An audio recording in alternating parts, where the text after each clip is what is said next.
NFC North, Chicago Bears, and their biggest needs here, Sam. The Bears, cornerback 2, I believe, with the Tyreek Stevenson thing sort of seeming to have gone sour. Really, from the moment he was caught jawing at the fans while a Hail Mary was taking place behind him. And then at the end of that, conspired to be the guy knocking it into the hands of the Washington receiver. Basically, that seemed to start like the beginning of the end for Tyreek Stevenson. And they don't, I mean, Terrell Smith has played in lieu of him sometimes, but I don't know that they see that as like, well, if we just move on from Tyreek and hand the position over to Terrell. I think they maybe need a new starting cornerback on the other side of Jalen Johnson. The rest of that, though, again, we're now into kind of depth places. Like the offensive line was by far the biggest need heading into the offseason. They've clearly made massive strides on that with all the moves they've made. Do they both those linebackers that they signed a couple of years ago were being talked about as potential cap casualties? Like if they're going to cut TJ Edwards, for example, they could use a starting linebacker, but if they're going to keep them both and they don't, running back, do they want the upgrade there? That's they're being talked about with Genty in the first round a lot because the running back, position is not amazing, but it's not like an acute glaring need. Yeah, it's an interesting roster for Chicago. If we do look at corner and we say, look, Tyreek Stevenson, he's played well. He's played okay overall, I would say, or across 2 years. You don't always give up on that. But if you are going to, are they in the first round Will Johnson type of mix or Jahdae Barron type of mix? If they're not, add them to the bunch of teams that if Shavon Ravel and Benjamin Morrison are there in the second, Darian Porter from Iowa State, one of those second-round picks they could use on a corner. I think they should, as we talked about in the 2-round mock, probably should grab one of the running backs with one of those twos, or I think that they will. I'm not saying that they necessarily should. I had somebody on Twitter give the bold take that they draft both Ohio State running backs with their 2 twos, which I loved as a concept. Trevion Henderson and Quinshon Judkins. But if they use, I would much rather see them use one of those second-rounders, which they're still getting from the Bryce Young trade, by the way, from the Panthers. They should use one of those twos on a running back. I say draft the best player available at 10, which still could be an edge rusher, even though they brought in Dayo Odeyingbo. They have Montez Sweat. They have 2 young developmental players, Austin Booker, Dominique Robinson, behind those guys. If they get a Michael Williams there, if they get a Jalen Walker there, would not hate that whatsoever. So I think the Bears, I know you talked about their specific needs and didn't mention edge or D tackle. I still think another young body there would be great in the first 2 rounds. You could fill the running back need. You could fill the cornerback need with those 3. They have 3 picks in the top 42. Yeah, you could. I mean, it's edge is or defensive line is one of those positions that, like the Eagles show, right? You're never set. I mean, you keep adding bodies until you got 8 guys and you're happy with them all. So Chicago could absolutely keep adding defensive line bodies, but I think they've done a good job along with the offensive moves. I don't like the individual moves as much, but signing guys like Grady Jarrett, I think it fills the need. One other position I'll mention is safety with Jaquan Brisker's concussion issues. Kevin Byard heading into the last year of his deal. Maybe safety is also in the mix. I mean, so I think they have a good roster, but there's also a lot of potential fits for those 2 second-rounders that I'm thinking about, whether it's Eamon Wari, if he's still there, some of the top safeties, Xavier Watts in the second round. There's a lot of positions I would love to see the Bears attack: corner, safety, edge, running back, with those top 3 picks that they have there. And because they have that kind of extra second, if you like, I wonder if it sort of opens up some possibilities of trades. Do they get aggressive? Do they want one of the blue chip guys? Like, are they a quiet trade candidate in the first round? They're sitting there, at 10, is it? And everyone's sort of like, well, that's a great place for Ashton Genty or whatever. But with an extra second-round pick in your pocket, I wonder if that would put you into Mason Graham or Abdul Carter range if you really wanted one of those guys. Love it. Yeah, they've. I think they've done a good job the last couple of years adding that depth. Of course, a lot will come down to Caleb Williams and how he takes to Ben Johnson's system. But yeah, the roster, I think, in much better shape than it was a couple of years ago in Chicago. Let's go, friends of the show, Detroit Lions. Lions paying the bills, baby. Lions' biggest needs here, Sam. Yeah, another team without a ton of holes. Edge rusher, I think, opposite Aiden Hutchinson is still the biggest need. Marcus Davenport is basically he's defensive line Jason Verrett at this point, right? We keep re-signing him. as the price goes cheaper and cheaper, and maybe 1 year you'll get the year where he stays healthy, plays 500-600 snaps, and you can get like a really important player out of him, but it's basically a shot to nothing at this point. I think they could use that secondary player there. I think cornerback depth was attacked well in free agency, like bringing in DJ Reed, I think was huge. Maybe you would still want a contingency added there, given Amik Robinson's coming back from injury. The other starter is 2 young guys, Terrion Arnold or Ennis Rakestraw. And then, maybe offensive guard depth, like the starters are there. You've got a young guy from a year ago. You've got Graham Glasgow, who's getting old, but like, I would like to see them add, if, at the very minimum, a player that could compete at one of those 2 spots or be insurance, even if he's not like this guy's coming in to start day one. Georgia's Tate Ratledge. I'm just going to keep pushing him on Mullet. everybody. Is there a better fit than him in Detroit? Let's suggest Ratledge maybe for the Lions. When you're talking about that late, I really think the late first round edge rush options are going to be really interesting for the Lions. I think Ezeraku from Boston College could still be there.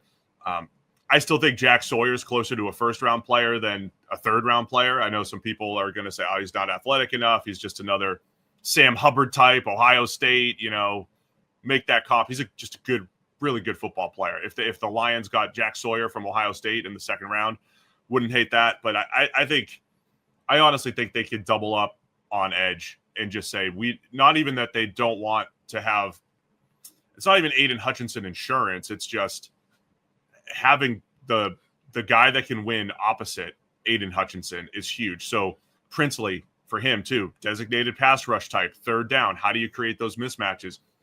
Having somebody opposite Aiden Hutchinson is going to be huge, and maybe having multiple options for the future to future-proof that position. Would love to see Detroit maybe even double up there because they do have such good depth everywhere else, as you mentioned. I think the secondary is in good shape. Receiving core is in good shape. Could they add another body there because they might not be able to re-sign every single player that is heading into the last year or 2 of their contract in future years? Could they add more receiving weapons? Maybe. But again, they're in a very good shape from a roster perspective. Would really love to see them just continue to add that defensive line depth, though. Particularly because they got rid of Zadarius Smith. They cut him because of the contract. The reports are they're kind of open to a return, like he might come back on a cheaper deal. But he made an impact last year when they traded for him and brought him over. So if they could get him back, I think that would go some way towards, helping. But I think they would definitely like to find that second starter edge rusher. Hey guys, just taking a quick break to tell you, hey, just over 50% of you are still unsubscribed to Check the Mic. It helps the channel. It helps to make sure that you don't miss any of our shows. So if you have a chance, hit the subscribe button right now. Green Bay Packers are next.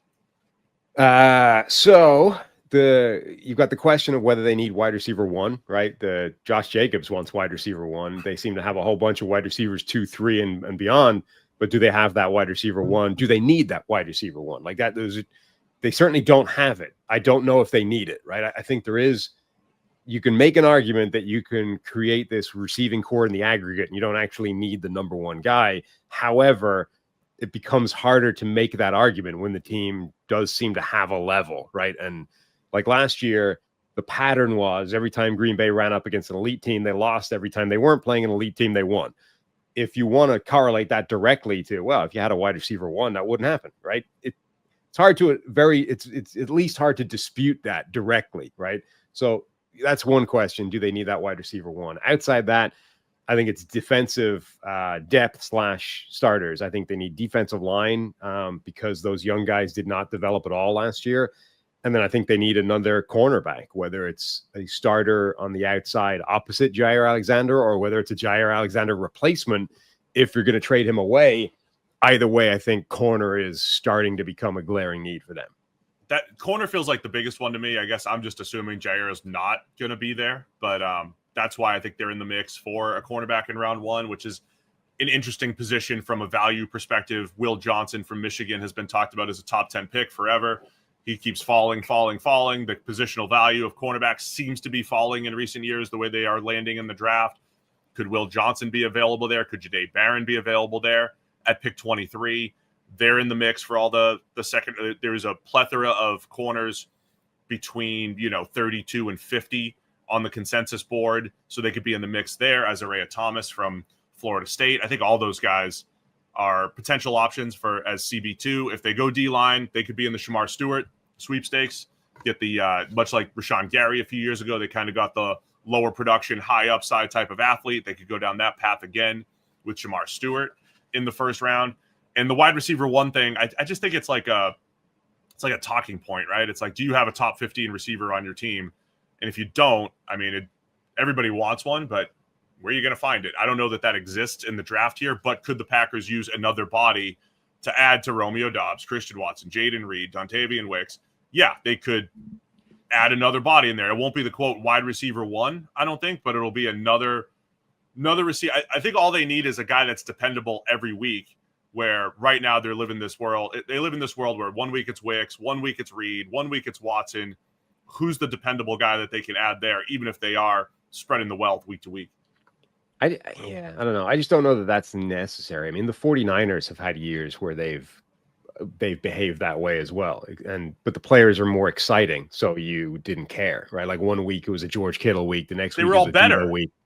I know, but the point is that doesn't mean anything. Like the fact that 1 week it's Kittle, 1 week it's Debo, 1 week it's Brandon Ayuk, that's not a flaw. That's not like inconsistency in the players. That's just 1 week. It's that guy that cooks. So the fact that Green Bay, the players are worse, I don't think it means it's either a problem that the ball is inconsistently spread around to individual players depending on the matchup, or it's not.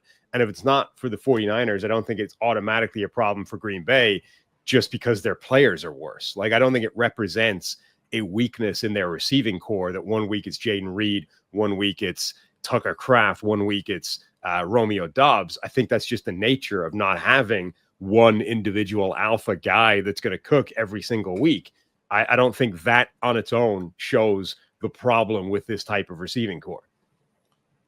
So either way, without getting into deep discussion here, because we're at a 4-minute cutoff for every single team, Packers could be in the mix to add another body to the receiving core. I agree. It's not necessarily a problem not having a wide receiver one. My point is they can still upgrade because, Dontavian Wicks has a 1 week where he looks great, and then he drops 2 passes the next week. You need consistency in that receiving core. Let's round out the NFC North with the Minnesota Vikings and their biggest needs heading into the draft. I mean, I think their biggest need is pretty clearly cornerback. They might not have one that's high level at all. I mean, you've got Mekhi Blackman coming back from a significant injury, and even he is relatively unproven. They brought over Isaiah Rodgers in free agency. I don't know that you love that as one of your starting corners. Byron Murphy, I'm sort of labeling as a slot guy, so is a slightly different thing. Obviously, they paid him significant money to come back. He's good, not great in the slot. Jeffrey Okudah is on the tour of every year, just signing one team, kicking the tires, hoping they can figure out why he was the number 3 overall pick and has been terrible in the draft or in the NFL ever since. But you definitely need one starter, I think, in this group. You might need 2.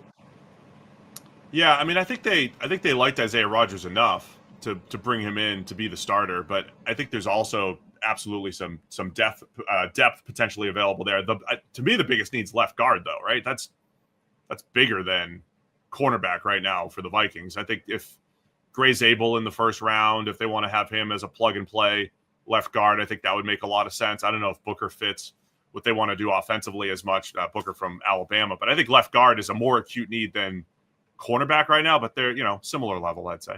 Yeah, I mean, so this is an interesting experiment in how much, changing the environment around an individual offensive lineman has an impact. Like they had the entire interior last year was a problem, right? So I think when the entire unit is bad, it's difficult for one guy to stand out in that way. Blake Brendel's obviously not like a high-end starter, but I do wonder how much better he looks when now there's 2 good players either side of him, as opposed to one side was a mess and just the whole interior was collapsing. So yeah, like they could absolutely upgrade Blake Brendel pretty easily, I would imagine. But I'm also curious if he immediately looks like a at least viable starter as the weakest link on that offensive line now that the other positions have been upgraded. he is a returning starter, which, you know, if he is the 5th best offensive lineman, that's better than him competing to be the 3rd best offensive lineman on your line. So the other thing, I mean, the Vikings did a great job this offseason, you know, traded for Jordan Mason as a backup running back, added the center, Ryan Kelly, Will Fries at center and guard, brought in Isaiah Rodgers to at least soften the blow at cornerback a little bit. So, yeah, I think they could be in the first round mix at corner, could be in they don't have a ton of draft picks, but second wave of cornerback, they could take a look at that. The other position, wide receiver 3, you know, Jalen Naylor's done a really nice job. If you really want to give J.J. McCarthy all the weapons with Justin Jefferson, Jordan Addison, T.J. Hawkinson, do you add another receiver to the mix as well? I think that'd be a fantastic play for Minnesota as well. I think they are also in potentially the pure nose tackle market. You know, they added those guys in free agency, Javon Hargrave, Jonathan Allen. Those are both interior pass rushing, penetrating type of defensive tackles. Harrison Phillips is still there as the sort of the big bodied run stuffing nose tackle type.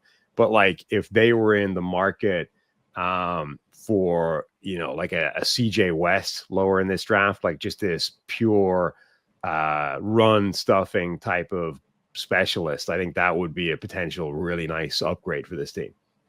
So put him in the mix for Kenneth Grant, Deion Walker, Alfred Collins. They're at least big. Collins, I don't know if he's a hold the point nose, but the other huge dudes all have potential there. Thanks for watching all the way to the end of our video. For more great content, click here to subscribe and here to watch another video. We'll see you again soon.